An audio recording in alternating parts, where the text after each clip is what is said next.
இயேசு மகாராஜா ரூடிசிய ரட்சிப்பை கொடுக்க வந்தார் பாருங்களேன். அவரு அவருடைய ஊழியத்தை அவர் பின் செய்ய அழைக்கப்பட்ட 12 சீசர்கள், அவர் அப்போஸ்தலர்கள்.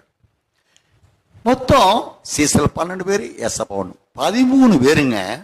ஒரே தோற்றம் தாங்க, ஒரே சாயல் தான்.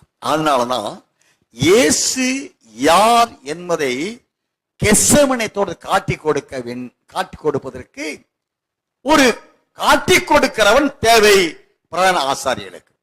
அதுக்காக 30 காசை கொடுத்தான். இயேசு யார் என்பதை காட்டி கொடுக்கும்படி இவனை அழைத்து, இவன் சொன்னா காட்டி கொடுங்க, அது கூடி 30 காசு கொடுங்க. அப்போ அது மனிதன் சிருஷ்டித்தது அவர் சாயிரம். அவர் ஊழிசை அழைக்கப்பட்ட அப்போஸ்தலர்கள் அவன் காட்டி கொடுத்து சென்றுட்டான் ஆண்டு கொண்டு ஸ்காரியோத்து. அவங்க சம்பவங்க கொடைக்கானல ஒரு இஸ்லாமிலிருந்து வந்தவர், கண்டியிலிருந்து வந்தவர், அவர் ஆவி தாக்கி வந்ததுங்க. அவர் விடுதலை ஆகிறதுக்காக வந்தார். ஏற்கனவே சொன்ன ஞாபகம் எனக்கு இருக்குங்க. அவர் சொன்ன வார்த்தை, நீ யார்? அவன் நான் அடிமை கேட்ட காரணம், அவன் கடுமையான முரட்டாட்டமான ஆள். ஆக்சுவலா சரீரத்தில் முரட்டாட்டமான ஆளுங்க. அவன் என்ன சொன்னா, நான் புதையல்ல இருந்தேன், நான் உழுகும் போது உள்ளுக்க புதையல் கலப்பில் தட்டிச்சு அதை எடுக்கிறதுக்காக நான் பலி செலுத்தினேன், அந்த ஆவி என்னை தாக்கிருச்சு. அப்படி அந்த சாத்தா சொல்றான், இவன் ஏன் ஆளு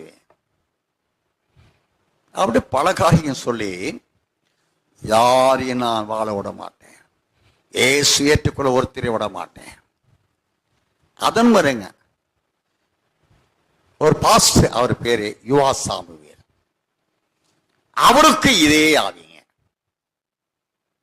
அந்த ஆவி அவருடைய மனைவி என் கூட ஒர்க் பண்ணவங்க, ரூபி டீச்சர்.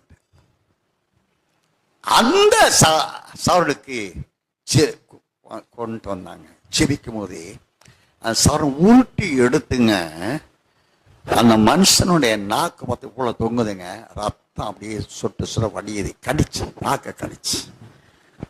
கடைசியில் ஆவியானவர் அவனை ஒரு பாதியை ரிலீஃப் கொடுத்து எழுப்பி